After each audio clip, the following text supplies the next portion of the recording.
In the early 1800s, a plague of horse thieves gripped the small New England township of Dedham, Massachusetts. Well-respected citizens the town over were finding their precious horses stolen right under their noses by unscrupulous brigands. The police, so far away in Boston, were powerless to stop the thieves, and so a meeting was convened. In Marsh's Tavern in the year 1810, Dedham's secret society was born. Many of my friends and neighbors belonged to the society. In fact, my dad belonged to the society in the 1970s. And when I was probably in my 30s, a friend invited me to come along to the annual dinner. In the late 90s, I went for the first time to the annual meeting of the Society in Dedham for Apprehending Horse Thieves. On June 4, 1810, residents from around Dedham convened in Marsh's Tavern. Led by clerk William Ellis, they wrote that the great number of horses from amongst us and in our vicinity is truly alarming and calls for the attention of every well-disposed citizen. Because of this, the group voted to create a society that would attempt to deal with the thieves themselves. It was decided that there would be an annual general meeting for the society, initially held in October, though later it was moved to December. And it's the first Tuesday in December.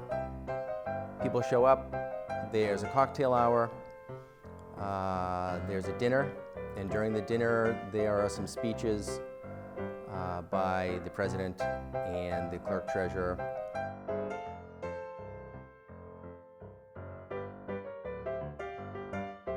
I've never apprehended a horse thief.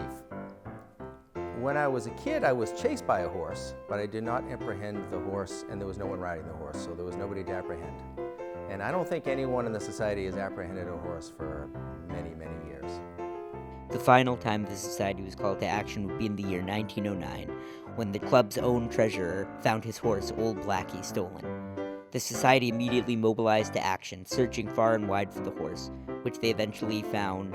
If the president found out about it, or a member found out about it, they would get in touch with the riders. The riders are elected every year, appointed every year, and they should go out and try and catch the horse thief. Of course, none of this would ever happen, because it isn't a real society for apprehending horse thieves, but there would be a lot of joking about it. Unfortunately, the rise of the automobile spelled the end for the club.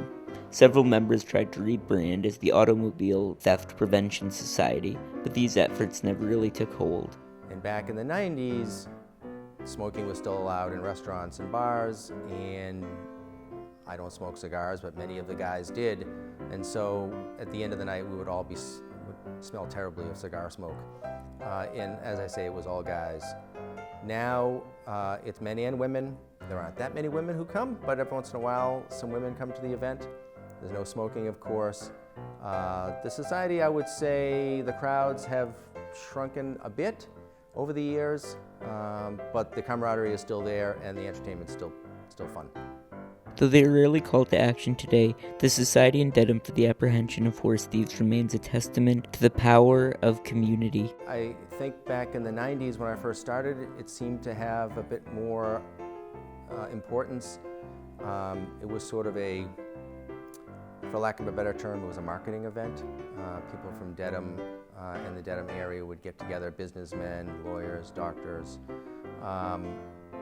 That's before anybody knew what marketing was, really. It was, now it's a little bit more social, but it's still an important event, I think, and it's a lot of fun. It's the only time that many of us catch up throughout the year, so I think it's still an important event, and I only wish someday we could catch a horse thief.